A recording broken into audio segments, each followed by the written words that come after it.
Hello, we are reading from the book, the social writings of Rabash, page 54.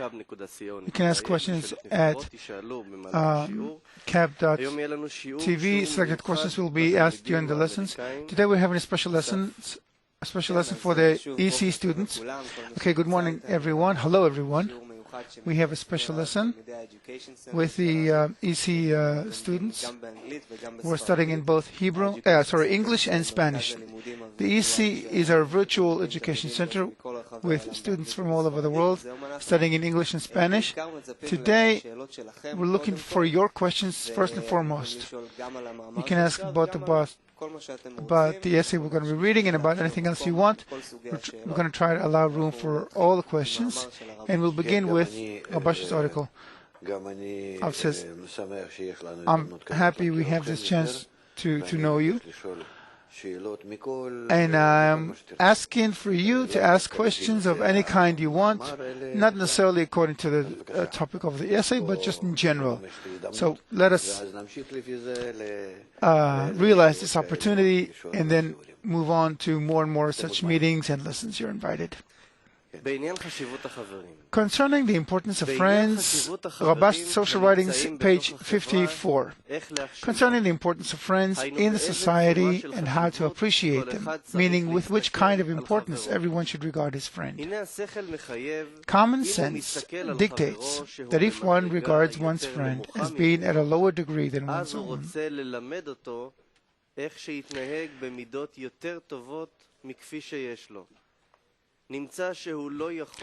he will want to teach him how to behave more virtuously than the qualities he has. Hence, he cannot be his friend. He can take his friend as a student, but not as a friend. And if one sees one's friend as being at a higher degree than his own, and sees that he can acquire good qualities from him, then he can be his Rav, his teacher, but not his friend. This means that precisely when one sees one's friend being at an equal degree to one's own, one can accept the other as a friend and bond with him.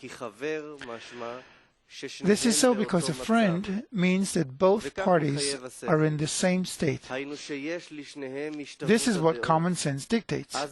In other words, they have the same views and thus decide to bond. Then, both of them act toward the goal that they both wish to achieve. It is like two like-minded friends who are doing business together to achieve a profit. In that situation, they feel that they have equal powers.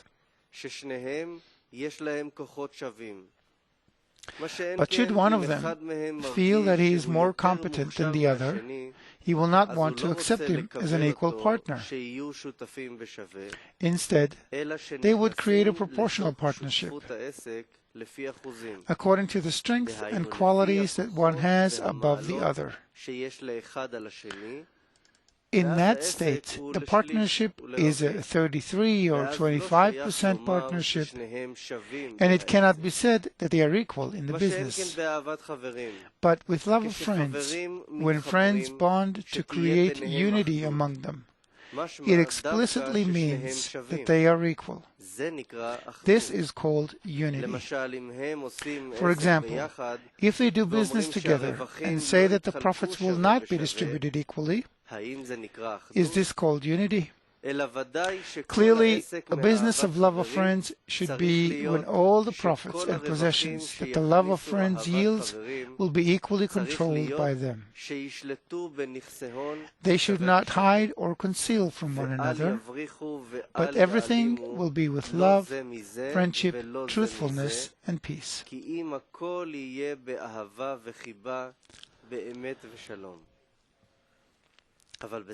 But in the essay, the speech for the completion of the Zohar, it is written, the measure of the greatness comes under two conditions.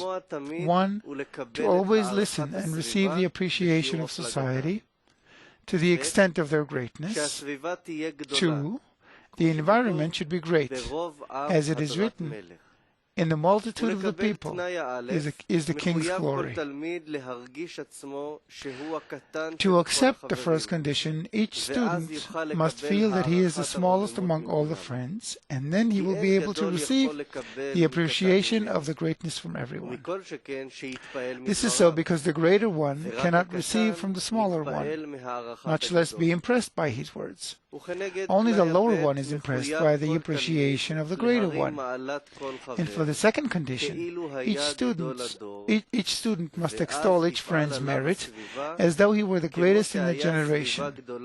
Then the environment will affect him as a great environment should, since quality is more important than quantity. It follows that in the matter of love of friends, they can help each other, meaning it is enough for everyone to regard his friend as being at the same degree as his own. But because everyone should learn from his friends, there is an issue of Rav and disciple. For this reason, he should consider the friend as greater than himself. But how can one consider one's friend greater than himself when he can see that his own merits are greater than his friends, that he is more talented and has better natural qualities? There are two ways to understand this. One, he is going with faith above reason. Once he has chosen him as a friend, he appreciates him above reason. Two, this is more natural, within reason. If he has decided to accept the other as a friend and works on himself to love him, then it is natural with love to see only good things. And even though there are bad things in one's friend, he cannot see them. As it is written, love covers all transgressions.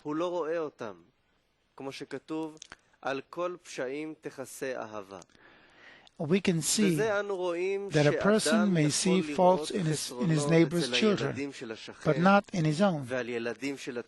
And when someone mentions some faults in his children, he immediately resists his friend and begins to declare his children's merits. And the question is, which is the truth? After all, there are merits to his children, and hence he is upset when others speak of his children.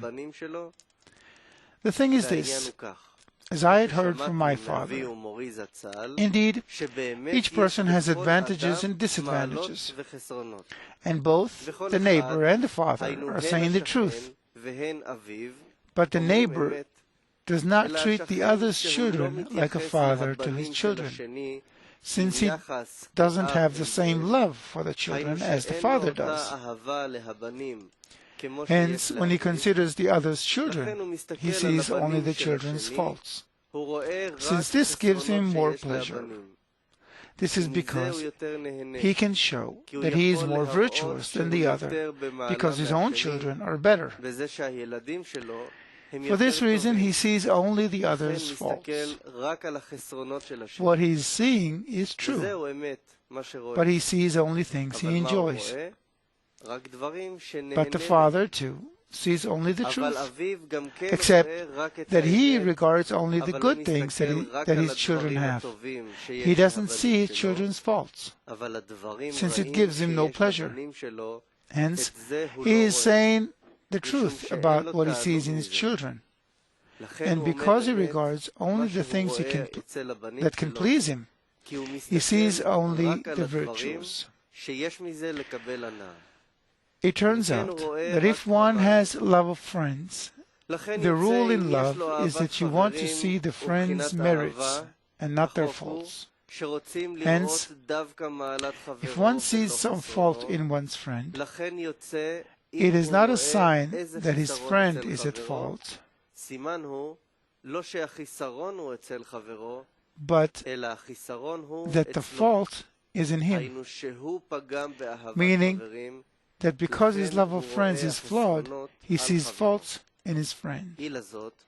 Therefore, now he should not see to his friend's correction. Rather, he himself needs correction.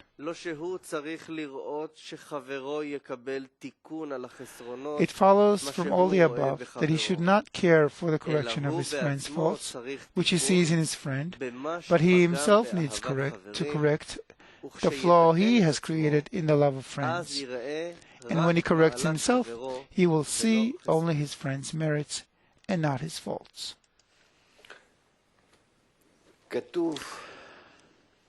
It is written, the Creator made man straight, and they asked for many calculations. If we begin to perceive the world according to the qualities and desires and thoughts that we have, and we have countless calculations, and we don't know how to reach something equal, something general. We always run around, thoughts always run around in our minds, and desires, and we have no rest, and we don't know the purpose. So the first point from which we can aim ourselves toward the truth is the point where we are in Ein Sof, in infinity. In other words, when there is none else besides Him. If I'm in Ein Sof, in infinity, if I see anything besides that, it's a sign that my qualities are not equal to Ein Sof.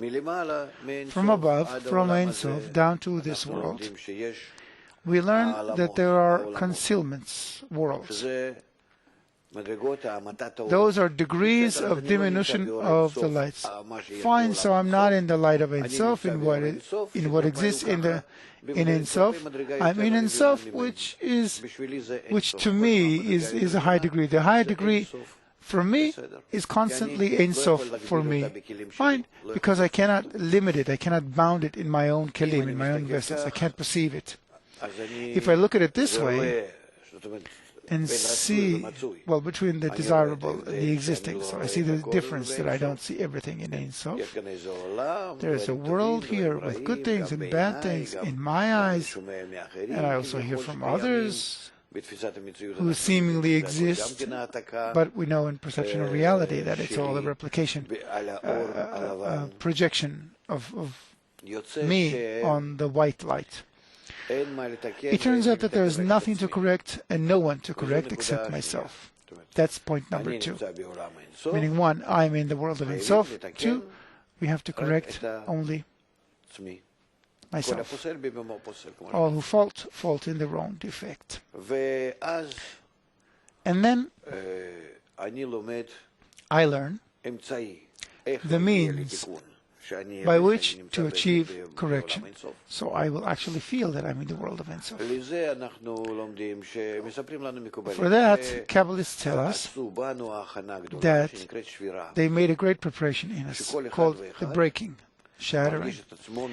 Everyone feels detached from the others who also seemingly exist as alien parts. And that's how we feel the world. That there are many items here and details, still vegetative, animate, and people, each of them with its own direction, ethics, role, fate. And I'm among them. And if I need to reach Ein Sof, I have to connect everything to myself. In other words, to see, to correct my vision, and see how everything is in my own hands. He sentences himself and the whole world to a scale of merit. In other words, if I correct myself, I see that I correct the world. Meaning the world seems to me like it includes many discernments, because I am like that inside. I can't reach bonding, unity of qualities and desires and thoughts of my own. So how do I correct myself? Bala Sulam says in the preface to the book of Zohar, we were made to see the world as so big and vast and complicated. So we would see it from the outside, and it would help us put all the details in it, bring them all inside, because what I see on the outside is actually inside. I see my own different thoughts and desires. I see those many details of reality. And if within me I unite all of these qualities, then all of these details will come together and be in harmony as a global and integral world, as a single system, and that's what we have to reach. If the goal is bonding, then I look at everything I have in the world that was as broken, as far from me, only for the purpose of bonding, unity, which I have to perform. Now, the unity can be performed by the connection between the details or elements, not necessarily when they are equal, but when they are different. Not as Rabash writes here. If you have a plus here and a minus here, more here and less there, then there is a connection between them. The great can give to the small. The small can receive from the greater. But if both are equal, what can they receive from one another? How can they connect? So equality means detachment, really. And here it says equality must be among everyone. How is that so? So here I begin to understand that equality is a concept of not equality by qualities or desires or thoughts or actions.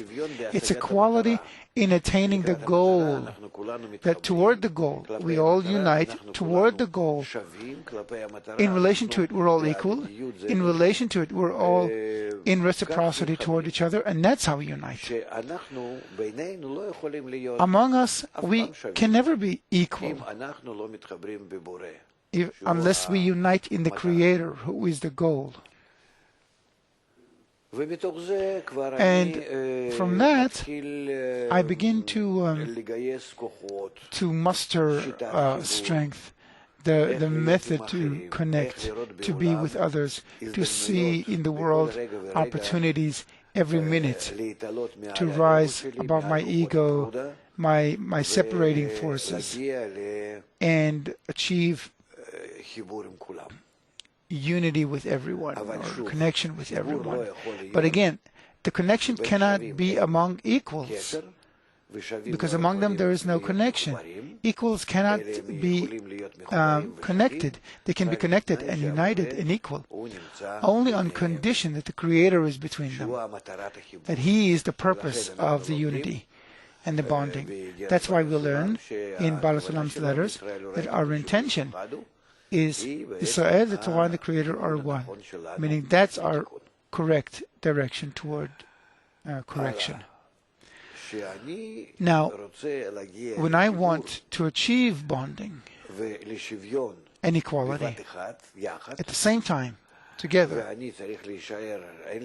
and I have no choice, I have to remain in my personal qualities, then of course everyone should aim himself, both in connection with others, to connect in such a way that they are as one body, and the Creator gives life to that body, the upper light, according to the law of equivalence of form. If we do these things together, like, say, many desires in the guf, in the body of the parzuf, connect through a single masach screen in order to make a zivug, mate, with the upper light. Then a zivug happens in the peh derosh the parzuf, and from that a structure called neshama, soul, is built. So, if I work in this way, I see that all the details, all the elements of reality remain inherently different elements in their thoughts, desires, and they all work like organs in the body, each performing its task only in order to be connected with the others for the purpose of obtaining the goal, obtaining spiritual life, which is equivalence with the light, adhesion with the light, dvikut with the light. What affects us here and what we affect is the formula, love covers all transgressions. These transgressions remain, the differences between us, and out of those differences we all judge ourselves to a scale of merit, and of course others to a scale of demerit, because all who fault in their own defect. It seems to them that they are more or even less than others. And we, when we connect, we understand that the differences between us are for the purpose of unity, on condition that we can maintain the unity at a degree above the differences, because if we cancel the differences, we have nothing by which to connect. No one will be able to give anything to the other.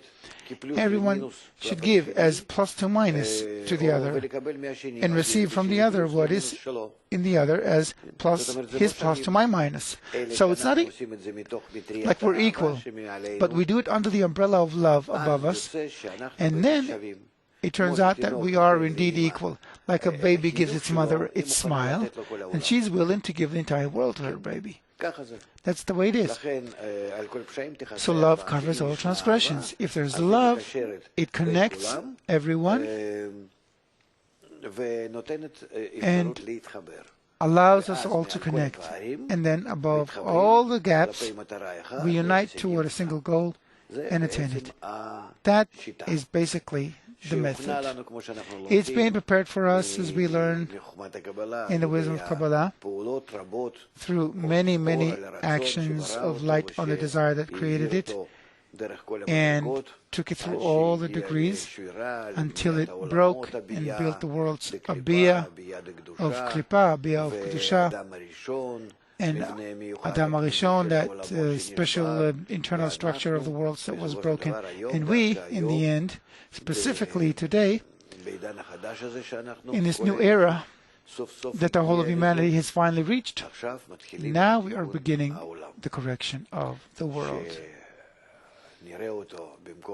So we will see it as, instead of a terrible world, as it is beginning to be revealed for us, each day more so, more corrupt. So instead we will see the world of Ein Sof. That's in brief. And now let's hear some questions. Okay, so there are many questions about flaws in a friend or in myself. For example, a student, Alan from Texas, asks, are the flaws I see in the friend, are they my flaws or the friend's? It depends on the level we talk about it. If I'm just beginning, of course I see the flaw in the other. If I'm beginning to see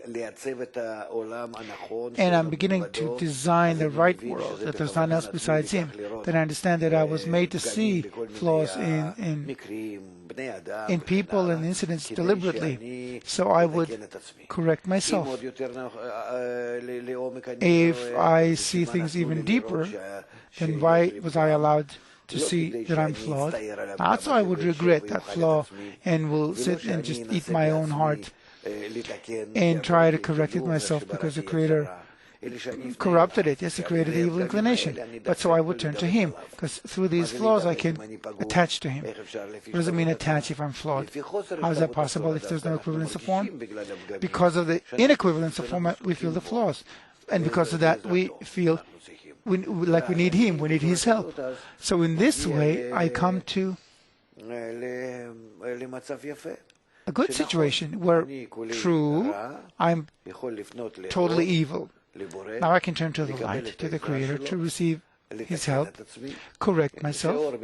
Yes, the light corrects me, but I ask for it, and then it happens. And to that extent, I connect to the Creator. But actually, how do I feel that I connect to the Creator? I connect to a part of the world, some layer of desire in which I see the world. And that's how I advance. I see a higher degree of the world, not as now, but with an equal attitude, an attitude of love, an attitude of bonding with a part of reality. And this is called having achieved a certain spiritual degree. If 100% of me, I feel 100% of what I see outside of me is against me, I don't want it, I hate it, I repel it all, I'm just anti everything. Now if I say, correct 10% of it, meaning connect to what exists outside of me as if it's mine, and it truly is mine, because as we learn in the perception of reality, it is. So it turns out that I've come to a certain degree of spirituality. I'm already 10% inside the world of Ein Sof. So it's a certain spiritual degree. Say, I don't know, world of Yetzirah. Yes. Go on. Another question from a student from the United States. He asks, the pleasure, it seems that in a virtual group there isn't as many opportunities to feel the friend's flaws and correct them ourselves. So if a person who has connection virtually, does he have the opportunity to correct himself? First of all, we have to understand that there's none else besides him. Accept it as a given. So if I'm living in conditions where I cannot physically connect to other people who are also going toward the same goal, then I have to say it was given to me in this way. I met a guy at the Congress who's working in way North Canada somewhere as a train engine driver. You met him? And he says, I can't move anywhere. First of all, I loved my job. It gives me tons of time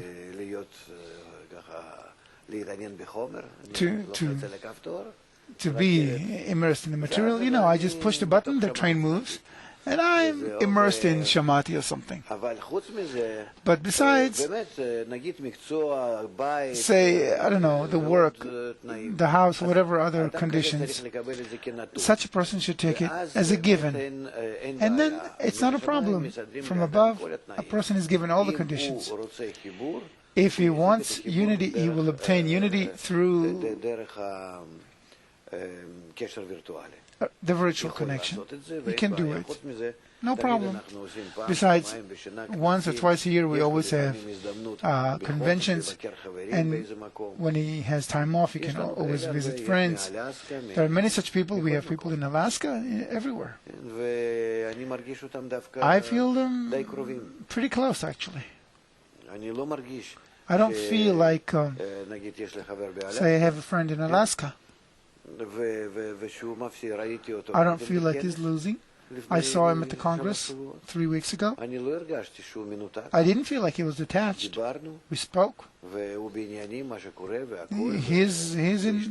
He knows what's going on, and he took place. He participated. He understood what was going on in the workshop. Our train driver is Ben Burns, and we also have Jeff, who was at the Congress. Also, Scott, who was at the Congress, is asking, how can I examine if I'm truly equal to the friend? You cannot be equal. according to our quality by which we usually look at the world, yes, that's the meaning of all who find fault in his own defect. So I always see friends as either above or below, usually as below, because the defensive force of my ego always wants to see others as below. The ego wants to feel safer, more comfortable, convenient, at ease. So it turns out that I always see the world as unequal. And there needn't be equality in that. The equality is in attaining the goal. I have to learn from others, and I have to teach others.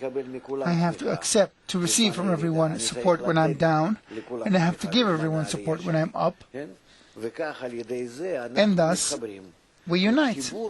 So the unity is not in qualities that are better or worse in everyone, or in some, or that are more successful or not. The bonding is in helping one another obtain the importance of the goal. And then, when we know that in that we can never have enough, because the importance of the goal is always disappears, it's always elusive, and there are many more degrees until the end of correction, and only the importance of the goal gives us the strength to advance. So in that, we can always help one another, and no one has strength in and of himself, not even an ounce of importance of the goal to achieve it. If we're talking about the real goal, if we can sometimes see a person who, without unity in the group, without bonding in the group, seemingly moving forward, it's a mistake. It's just a facade. He can be studying very hard during lessons. He can be a great organizer, whatever. But the importance of the goal, he can obtain it and move toward it only on condition that he connects correctly to others. And here, it has to be Rav and books and group, those three elements, and through them he learns how to connect correctly. It's a big problem. Not just see someone who, blows a lot of wind, just as heading toward the goal. Yes. We mentioned the Congress, and there are students who want to ask questions after the Congress. So Chris from Michigan, for example, is asking, do our physical, corporeal desires, do they grow after the Congress together with our desire for spirituality? Our desires grow either by the order of elicitation of hashivut, recollections, according to the engine it's turning, according to its own inner plan, by which we've been advancing throughout history, as our will to receive constantly grew. There were times when it grew in leaps, in ascents and then descents. Like, for example, before wars, the will to receive is big and ruthless. That's why war breaks out, and after wars it drops. People are willing to settle for less, just to avoid suffering. But in the end, it grows from generation to generation. Lately, for example, in the Middle Ages, it was moving more slowly. Since the Ari's time, it started moving more exponentially. And in the 20th century, it made a huge leap up to the sky. And it started to this advancement began to slow down in the 1960s, and that's why we can see that the world is becoming more apathic, depressed, and so on,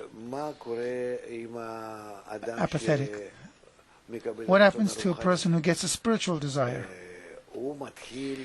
He begins to, he gets a chance to promote himself not through the engine, yes, by him sitting and waiting until desires appear in him stronger, or until he gets some desire or whatever, and then he advances. Some come to the lessons, or even finish a semester at the learning center and say, that's enough. And then they go back to that general progress that the world has. Of course, he's got something already he learned. He's got his advantages. You can't just ignore these studies. But the most important thing is participation. In other words, to not stop. You have to constantly advance, constantly study. Life doesn't end here. You didn't finish school and settle for that. Even in your work, in your job, after school, you're still continuing to learn. You're not just learning. You connect with others, so as together with them, you carry out, you execute, you build a new kli in a group, where you will feel the revelation of the Creator of the upper world. That's where you have to reach. Just as you are now in some reality that appears to you in your will to receive, and you think that this is the world,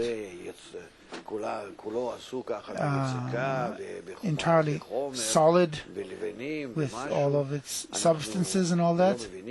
We don't understand that this whole world is nothing but inside the desire. The light shines, and that's what the will to receive feels. If we change the will to receive, within that constant light, we will perceive a different world, and then we will switch from one world to another.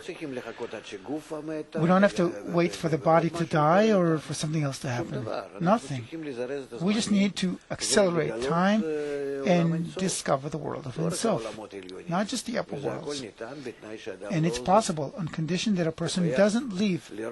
He has to see, say, the campus, the EC, as an entrance, as an entry to advancement, to building a new world. And he was given just the very first cues on how to do it. But the practical work, where all of us together, through unity, we perform it and achieve that sensation of the upper world, that's still ahead of him. I'm inviting all of them to be in touch, to take more courses, to study with us. Maybe to continue, we'll just mention that also in the Congress we spoke about how we want all the students. We're really encouraging everyone, all the EC students, to become later on teachers, to become instructors themselves. The integral education method that we spoke about it in the convention, we invite you all to participate. There you can all find the materials, edu at .ariresearch.org. You can train yourselves personally, and in addition, very, very soon we're going to open another Learning Education Center course, and we're going to teach you all of that material there as well. So we'll talk about that again later on. Scott from England is asking the following question. He's saying, how do I overcome my ego? You don't need to overcome it. You don't need to overcome it. You need to work with it. Overcoming perhaps means trampling it, squashing it, and squeezing it, and whatever, somehow, neutralizing it. No. You overcome. Well, the word is true, but it's correct. But the meaning should be right. I need to work with it. If it disappears from my sensation, so I don't have an ego, it's as if I fall into zero, into null. Everything I can build is on top of the ego, above it. It's like substance, it's like raw material that I need to shape into not how I enjoy, but how I delight someone else. Say there's a piece of dough, and I can use this dough to build a cake for myself that I like, or I can use that dough to make a cake for you that you like and give it to you. The material remains the same, but the shape, well, with all kinds of additions. They're called ta'amim, flavors. So I add it according to my flavors or your flavors. It's a whole difference. But the raw material remains. That's why it's written, because the light in it reforms him, and that's what we need. So we overcome it. Well, you can't overcome it. What for? If I have that piece of dough in front of me, what do?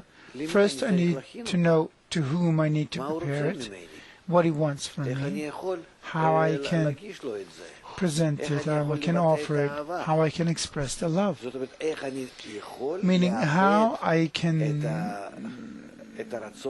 process my desire, that piece of dough, so that it causes something good to another. If I have no other in front of me, and if I don't do it in order to achieve dvikut, adhesion with the Creator, then what's to overcome? To just, what, I just limit myself?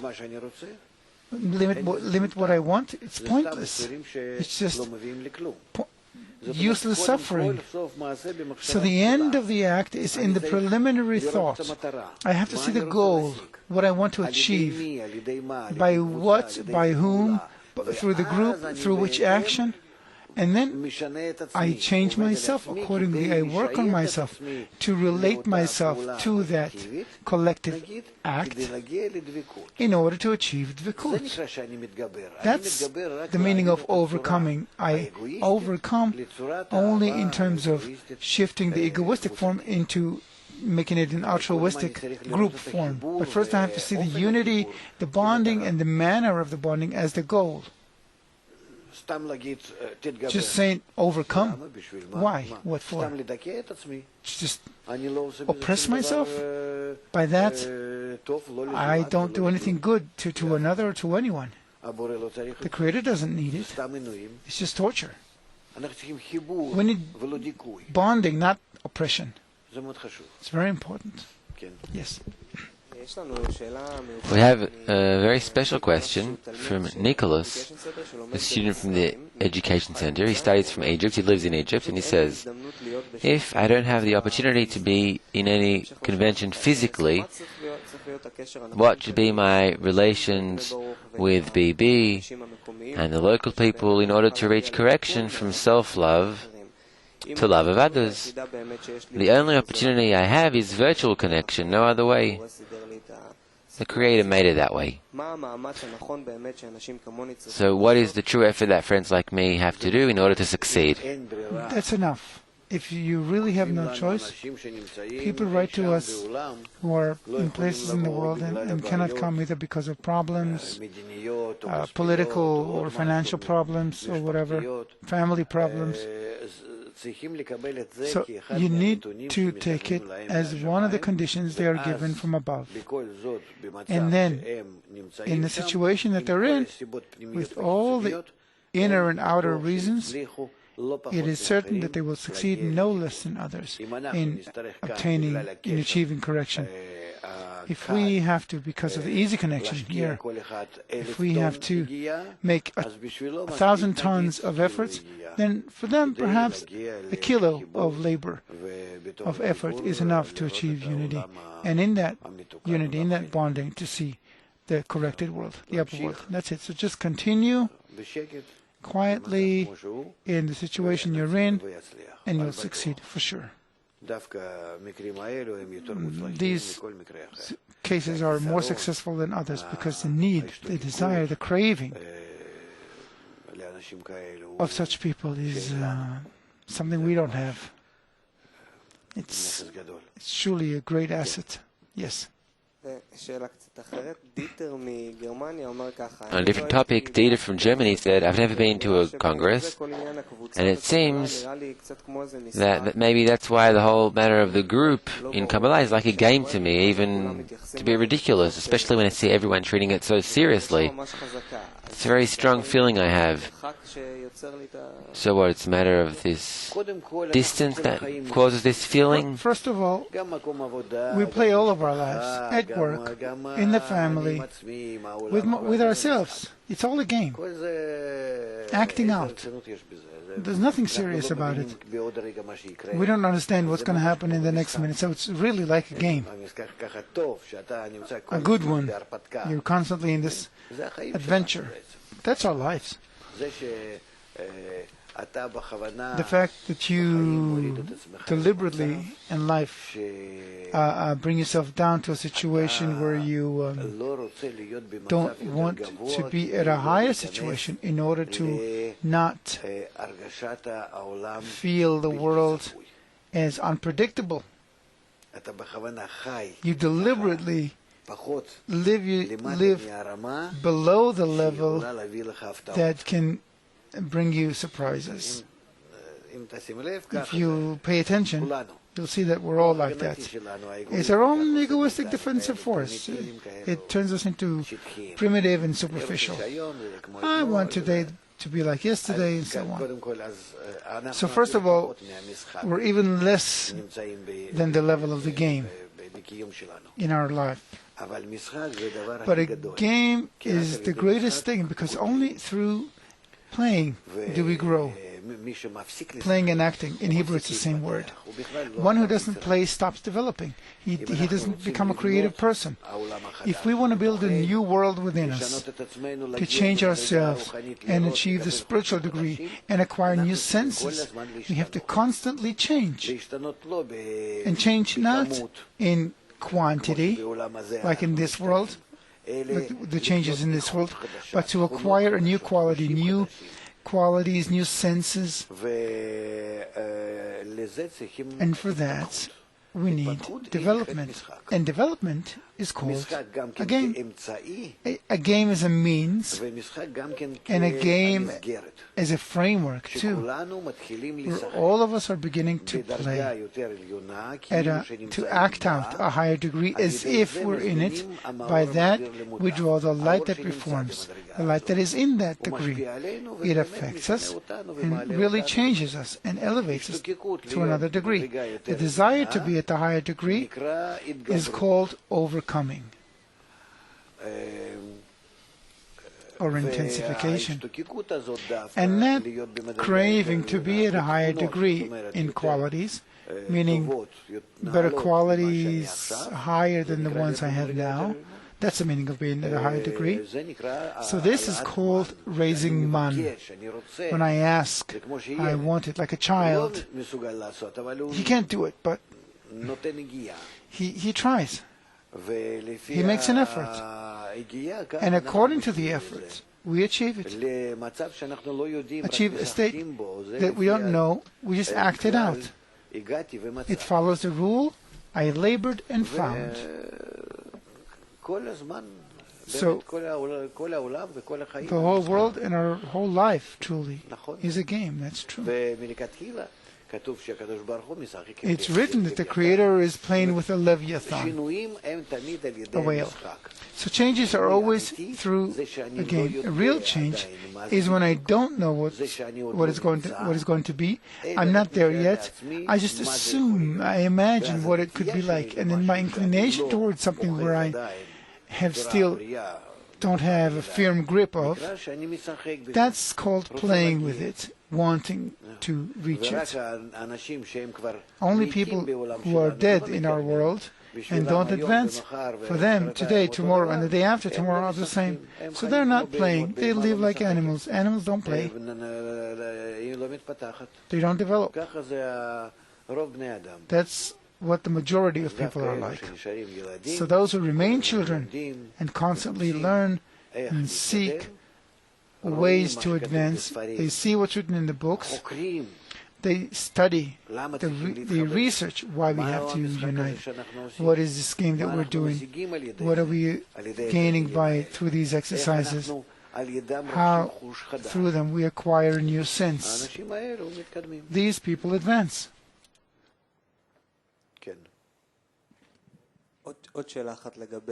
Another question about the Congress. Peter from Tampa says that during the Congress he feels that he didn't even belong to the group because everyone is so much greater than him, and that feeling only became stronger during the Congress. How do you work with that feeling? Oh, it's very good that everyone's bigger than me, greater than me. I can trust them, I want to belong to them, I surrender to them. It's great. I wish it were like that all the time. It has to draw him there, to pull him there. He should use it, and it's true. First of all, it's the truth. Because if you could see the truth, you would see that other than him, the whole world and his group at the center of the world are all in Ein Sof. He is the only one who's not there. And he is ruining Ein Sof with respect to himself and sees what he sees. Yes.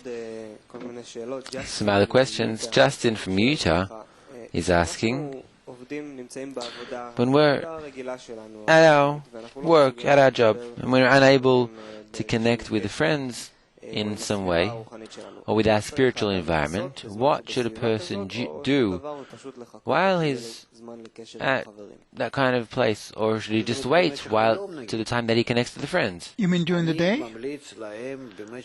I recommend that during the day they constantly have some kind of device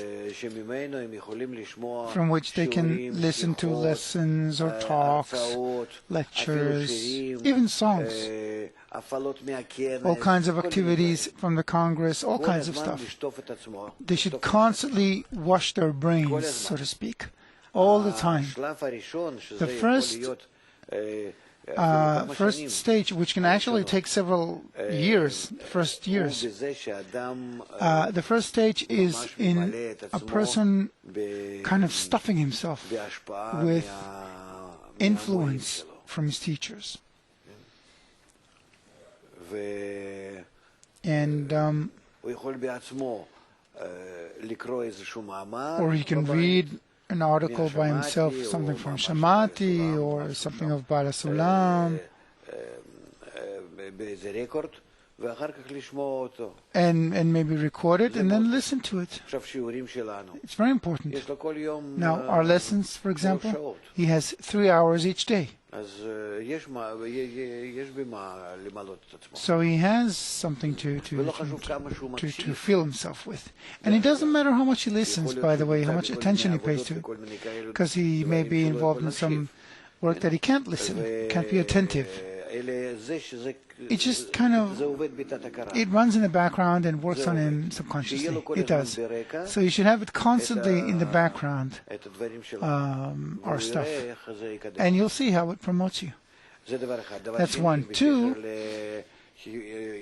regarding our bonding games, the workshops. For now, we're doing it once a week. But we're going to try every lesson, the whole of the 3 hours of the lesson, to turn them into a kind of workshop where we, say, have half an hour of an introduction, or maybe a quarter of an hour of an introduction to this workshop. And the rest of the lesson will be like a workshop lesson. Yes. There was a question in England about that. What is the ultimate intention as a preparation for the workshop? First of all, I want to say this. When I came to Abash, there were 5 men studying with Bala Sulam. Menachem Edelstein, Chaim Lemberger, Moshe Ashlag, the Admor and Hillel Gelbstein. Well, 5 men. So, and they learned, they studied not the way Rabash learned with the group that I brought afterwards to Rabash. They learned in a way that they were talking. They were talking a lot. They were reading something in Tas, and someone said this, someone said that, according to the topic. But everyone said a few words. Well, they were used to almost not saying anything to each other. They just felt each other. But it was a special kind of study. I really enjoyed it. I couldn't understand anything because everyone was kind of mumbling through his false teeth or whatever. But it was pretty special. I felt next to them like a baby in its mother's bosom. We will come to a different type of lesson, so it's not kind of frontal as it is now, but more like in conversation. Of course, not 5 people, not with the 5 people we have here. Thank God we have many, many more here, sitting here. But it's going to change by itself. What'd you ask? The question was, what is the ultimate intention to have before the workshop? The workshop is an eruption, an ecstasy of bonding. That's what a person who prepares himself for this act should have. The workshop brings him into a state where he feels the power of the new unity. He feels, how should I put it? He feels, well, besides the power, the quality, a new quality in the unity, within which the quality of bestowal appears to him at a new power, in a new manner, and in it he begins to detect the higher operations that exist above him, not above his head or his body or his sides, but that there's the Creator's domination here, who moves things around, and he comes closer to him, and he has some kind of mutual understanding and mutual connection with him, with the Creator. So that has to be sensed as a result of the workshop. But that's a result that's sensed inside the common desire, the common thought, which is not just the sum of the friends' desires and thoughts, but is above them. It's not many drops that connect and become many connected drops.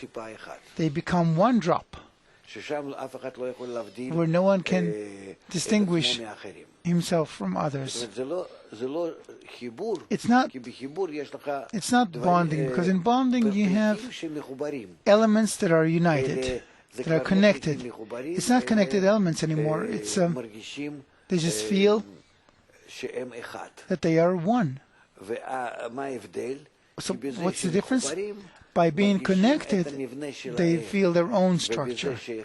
By being one, they feel the Creator.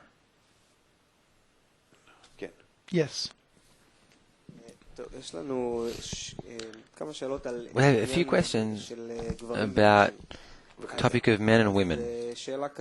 So, a question from England. Sheila is asking, what happens to women who finish the virtual study? Do they also start studying in the group? I'm asking because I don't see any women on the screen. Again, what happens to women who finish the virtual study? What's the difference with the women? She says, I don't see any women on the screen here. Here?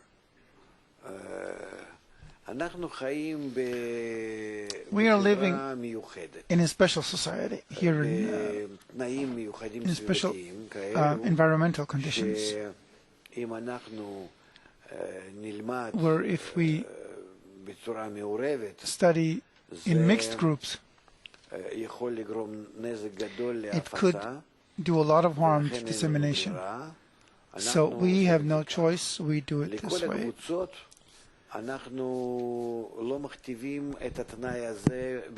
Rav is talking about the Petach Tikva group specifically, but he says for the other groups we have no such condition at all. This is something that stems from our own external conditions. You guys have different conditions. That's one. Number two, each group should decide for itself. Is having men and women together, does it not stray them from the intention to inner bonding and brings them all kinds of intentions for outer kind of bonding, something physical?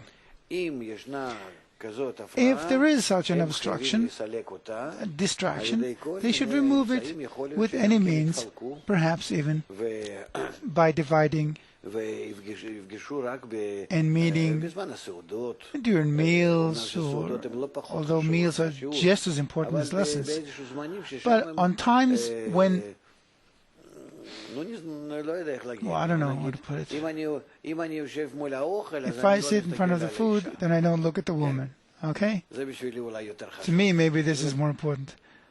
In other words, or if they do something very important toward the outside where it doesn't really matter with whom I do it, meaning the importance of the goal is more important than any kind of distraction that could arise here.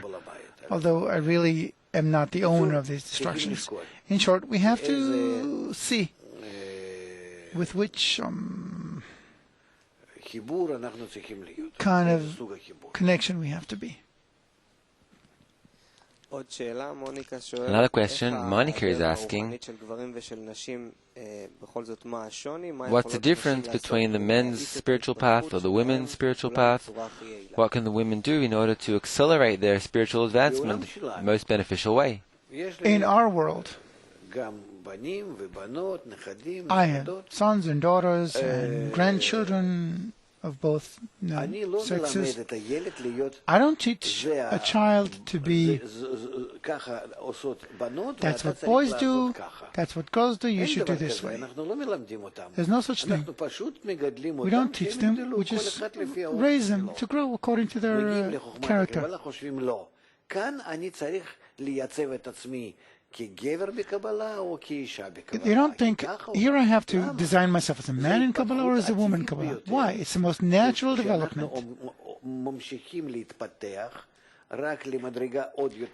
We continue to develop to a higher degree above the still vegetative animate and speaking to the speaking degree, to the human, similar to the Creator. And in that, everyone develops according to his nature, according to his inclinations, according to his genes. So I don't understand why women are asking about men. What can I understand? Can a woman, being a woman in her world, can she understand what it means to be a man? She can superficially, Being a woman, she can see this other creature who is a man. It's something that she can never really grasp. Even we, among us, men and women among themselves, cannot really perceive the other. So everyone develops the way he is, asking what is the difference between a man's work and a woman's work? What's the difference in our lives between the life of a woman and the life of a man? It's the same thing. You needn't ask about it because each one, if he takes the correction method and develops himself, he'll develop in his own way or her own way. He'll develop his own way. He doesn't need to do it artificially. Now I have to activate this desire and not activate that desire and these hormones and those hormones. There's no such thing. Why is there this question? In our world, do we ask about it? I was born the way I am, with whatever qualities, in whatever country, at whatever time. I don't ask about it. It's a given. What can I do? Now I determine the goal that is most important to me, and that determines how I should take all kinds of changes in order to reach that goal, whether I'm a man or a woman, or have all kinds of qualities and means, or a woman with the same qualities and means, or different qualities of means. So all I need to ask is how I need to realize myself in order to reach my own end of correction. And these questions coming from men or from women are irrelevant. It's like in our world. Does anyone ask about it? Even in our world, it's obvious that we don't understand each other. We never will. Look at how many families, just ask any family. They can tell you about someone's character, about what they do in life, what their attitude toward life is. And it's all very different. So what? Are you going to start working with it? Corrupting these things? What are you going to do? Inject hormones to every person? Starting to balance them into some kind of this unisex level? I don't know. It's an unnatural approach. The wisdom of Kabbalah gives you just all it gives you is a connection with the upper force called the light, which accelerates your development according to the way you activate it on you, as you are, a man, a woman, smart or silly, lazy or quick, whatever. Whoever you are, and your natural qualities, you can't change them. But through the light, you don't change them. Through the light, you improve them according to the light. So the whole of the wisdom of Kabbalah is about how to draw the light to improve yourself, who you are, and that's it. Regardless of whether you're a man or a woman, you can't change it, just like in this life. Yes. Hugh from Cleveland is asking this. As someone who grew up Catholic and then became Protestant, the Bible, the Old Testament, is presented as a historic document with all kinds of events happening there. Now in Kabbalah, I learned that all the events and these names and places and all that all have a meaning of internal spiritual states that a person goes through. So is the Torah, is the Old Testament a historic document, or is it only symbols of man's correction? I'll tell you the truth, I'm not sure what you'll understand from it. We live in a cartoon. Our qualities are painted on the background of a white light. That's our perception of reality. That's how we live. That's the picture we are living in. What is history? It's having reshimot, recollections in me, inside of me, where within my brain, in my reshimot, some kind of a film is being projected, is being played. And I call that film history. Was there yesterday or not? Tell me. Did you sleep at home last night? You got up, you came to the lesson. Did it happen or not? It happens in the reshimot, in your desires, which constantly awaken on the background of the white light. And that gives you the sensation of being alive.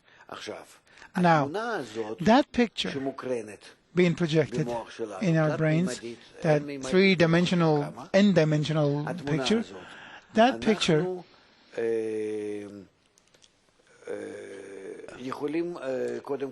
We can, first of all, approach it. We can re-access it. Is go back into history. If you control through the masach, through the screen, if you control your own degrees, you can move on the axis of time. It's just places on the ladder of degrees, from above down and from below up. No problem. You can move forward and see the future, but you see the future without free choice. You see how it's realized now, not how it is actualized, not how it actually happens. In other words, you see it in potential, not an actual fact, because there is free choice after all. And you have made me from behind and before he tries to explain it to us. Barasulam. So, history toward an ordinary person divides into books that tell you about what happened once upon a time, yes, to a more advanced person, judging by who knows about the theory of relativity and all that. So he begins to understand that these are times that can be seen in a different way, but are sensations control. So we can't really accept what science says because we don't feel it. But a person who acquires qualities of bestowal, and in the qualities of bestowal, he can move on the ladder of degrees. For him, there is no history. There are states that he went through. Without any time, without any motion or location or a world, it's just images. It's as we learn from the structure of the worlds. Other than them, nothing exists. And then it turns out that I look at it in several ways. Either as an ordinary person, I can write a history book, and there are many such stories about the Bible, or I can talk about it like a Kabbalist who speaks of it in terms of qualities that a person goes through. What's the difference? In my qualities, I speak like a physicist or a chemist. Say I take an animal and I inject it with 10 cc's of some material. So now it behaves in this or that way. A person on the outside sees, oh, look at this animal. It's so quiet now. It's a beautiful animal. It sees the outside animal. I don't look at the outside animal. I know the materials I put into it. I know what happens to its nervous system. I look at it more internally. The other sees a result, and I see the reason. When we look at history superficially, we see the results, the superficial picture. When we look as Kabbalists, we see the reasons, meaning the reshimot and the lights that affected the reshimot, as a result of which everything happened. But it's inside the desire. It's in the desire. And the wisdom of Kabbalah speaks of the desires. Desires go up to Zohan, lights come down, they elevate desires, Reshimot. That's what Kabbalah talks about. All of it happens behind the scene, behind the screen, behind the plasma. In the plasma, on the screen, you see a film at a different degree of yourself in a corporeal, physical perception. Some people become detached from the corporeal perception because the inner perception becomes to them more important. Like a scientist who is looking at the animal and its behavior, he doesn't look at its behavior. He senses the changes that happen in the animal's systems. That's what a Kabbalist is like. You can see both levels, both screens, the outer screen, the way everyone sees it, and the inner screen, where he sees the processes between light and desire and how they cooperate. So the Bible can be read on both levels, the corporeal level, the way everyone reads it, out of which all kinds of religions and belief systems developed, and all kinds of customs, and or internally, which is what the wisdom of Kabbalah talks about. But no one understands the inner form until he acquires a masach, a screen, and through the masach he begins to understand what happens, because in himself he goes into that picture. And that's why when he reads the book, the physical book, he experiences these things as an adventure internally. He experiences these things, they live in him. For him, it's not history. It's stages of development of the soul. Yes. So a question from Minnesota: if everything is actually an illusion, then it's not an illusion. We can't say it's actually an illusion. We call it an imaginary world.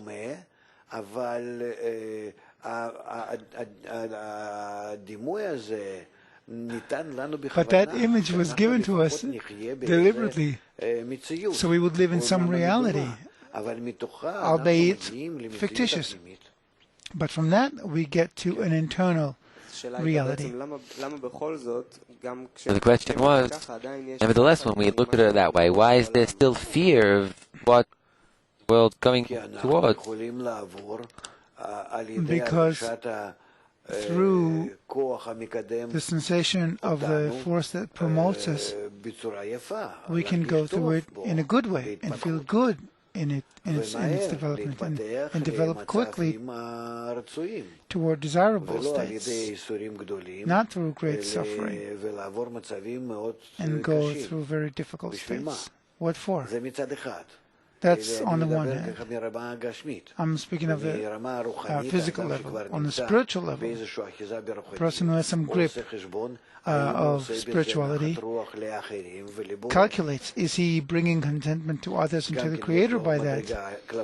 He has a degree that relates to others, and then to the extent that he sympathizes with others and he sees that he and others are the same, then now it's toward the Creator, until he sees that he becomes one with the Creator too. So there's a calculation here.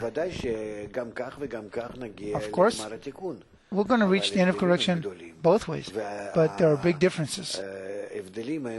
And the differences are both in relation to a person. Either he wants to escape the suffering, or he does it in order to bring contentment to the Creator. And that's why he wants to use the means and reach the goal through the light instead of through suffering. Yes. A question from Australia: does the Kabbalist always live in these two parallel worlds, or does he have to do a certain action to be in the spiritual world? Well, in the spiritual, it's harder for a Kabbalist to be in the corporeal world. He's got a problem seeing the corporeal world, because the sensation of the spiritual world is a much stronger sensation. It's a dominating one. It's more powerful. So it suppresses the sensation of this world. So for a Kabbalist, it's harder to say, be connected to all the elements in this world in order to maintain the right connections with people. There are many things he misses. Because in spirituality they just disappear. Fabrizio from Singapore, first of all, he wants to know what is this whole thing about Tzimtzum Bet, the second restriction, and also he wants advice how can he prepare for his education center lessons best possible way. The second restriction, Tzimtzum Bet, means we don't work with our biggest desires, such that we really cannot correct by ourselves. It's called being able to add our desires, to join our desires with the Creator, with Bina, with the upper force, the quality of bestowal. And while they are there, those desires, then we correct them. But when we detach these desires from the force of Bina and feel only them, we cannot correct them. That's basically the correction through Tzimtzum Bet, with the second restriction. Now, how do we prepare for the EC lessons? I think our friend, my dear student, Mike Kellogg, and his assistants from St. Louis know very well how to do it. They've been doing it for many years. I trust what they do 100%. I never get into I never criticize it. I'm happy with the results, and that's enough for me. But perhaps the preparations for the lessons, especially now that we are increasing the importance of workshops, perhaps the preparations for the lessons should be, these preparations should be much more effective, much more powerful. You need to pay attention to it. Perhaps here we do need to make some changes. Yes. From Portugal. What does it mean to bring contentment to the Creator? Bringing contentment to the Creator, we don't know what it is. It's like you tell a baby or a child, make your mother happy. What do you mean, make my mother happy? For him, mommy is half the world. It's just huge concept or whatever, something abstract. It's something that fills him with whatever he wants. How do you bring it contentment? He knows how to demand from it. So it's impossible. So it's impossible to really study. Bringing contentment to the Creator is a sensation, is a necessity, a need. It's a need. I keep forgetting this word in Hebrew. So it's an inclination, a need that awakens in a person through the influence of the upper light. And not, I want to bring contentment. I forget about him. Who is it? What is it?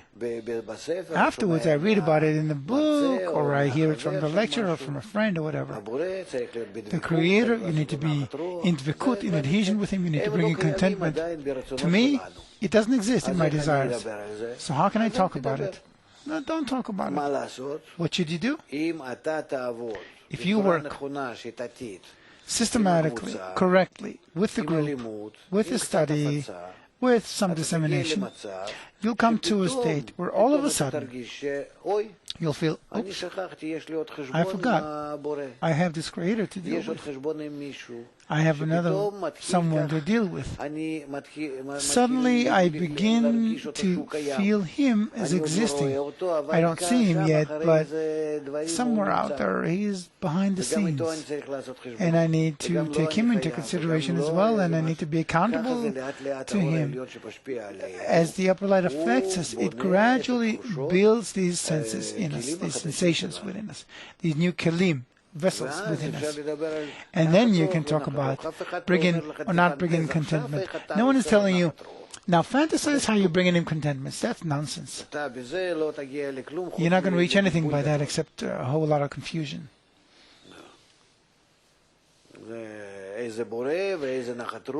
No Creator, no contentment, no. It's just, you're just saying some words, you're confusing yourself, and the actual realistic act that you can do with the friends in the study, you confused it and you don't do that as well. You mix it all up and you get nothing good out of it. Everything should be done realistically. A judge has only what his eyes see, and that's how we should calculate every act and advance solidly in this way. A question from Massachusetts. What is the first thought that I have to aim myself to when I remember about unity with friends? Only in bonding do I obtain everything I need. As a result of the shattering, we are distant. As a result of bonding, we reach that spiritual form and that spiritual sensation that existed prior to the shattering 620 times more. You mentioned the matter of the Creator. The question is, what does it then mean, Bo Ure, come and see? I have to receive all of His light, called the light of Chokhmah, light of wisdom, receiving in the Kli of Chokhmah, Kli of wisdom, called seeing. I have to reach that. If, first of all, I reach the degree of Chasadim, mercy, which is called hearing, and then the degree of seeing, which is called Chokhmah, by that I reach Keter, the crown, the highest. Within seeing and hearing, it's called by your actions we know you, I begin to know and feel Him, the root of the seeing and hearing. Yes. A question about reading the book of Zohar. Does reading the book of Zohar, isn't that, when it comes down to it, a physical action? How do you say it's a spiritual action? There are sources which we don't know how they operate. That's what Baal Sulam writes in the introduction to the study of the 10 Sefirot, item 155, that these sages prepared for us such sources that affect us. How they affect us, we don't know. They've made all kinds of corrections in the system. He also writes about it in the introduction to the book of Zohar. He writes about the importance of the book of Zohar for man's correction. Now we need to prepare ourselves, the connection between us, and try by reading and hearing, listening to the book of Zohar, we need to locate within us, in the connections between us, all those modes, manners of correction that the wisdom of Kabbalah talks about. The wisdom of Kabbalah doesn't talk about anything, but you were separate, remote, started connecting. Now look, through this connection, you arrive at this form, this picture. Through that connection, you arrive at that form or that picture, etc. They tell you how you build kelim, and in those kelim, what kind of phenomena you attain according to the kind of connection. That's the whole of the wisdom of Kabbalah. And from all those kinds of connections, from their combinations, and by drawing all the lights through these connections, you, in an integral manner, you get the picture of the world of Ein Sof. And you realize all the forms of connections among the distant desires, and you fill them with all the types of lights of bestowal, mutual bestowal, which is called lights, until you reach the complete picture. It's in stages. We go from light to heavy. That's how we do it. In the Congress, you mentioned that there is a difference from reading a physical book to a digital book. I regret saying it. I'm telling you, I regret having said it, because I can't explain it. But still, there's a point in reading from a physical book.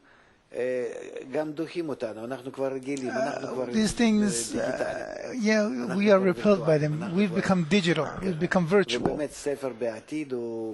And in truth, in the future, books will be digital, but I can't explain it. The parchment,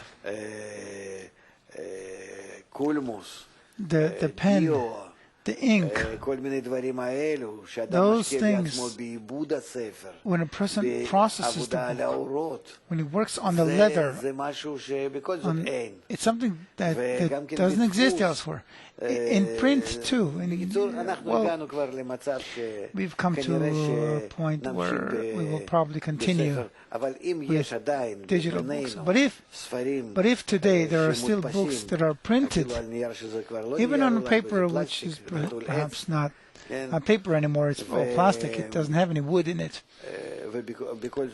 And still, when it's printed in this way, I think you should try it. There's still something special about it, something unique about it. I think we'll stop here. I'll be happy to answer more and more of your questions. I really enjoyed this meeting, and now we have a few days ahead of us where we're doing special activities. On Saturday and Sunday, I'm inviting you all, and again, thank you very much to all the managers, and especially Mike Kellogg, who is preparing you for the correction of the world. All the best, and bye. Now we'll switch to the next part of the lesson from Zohar for All.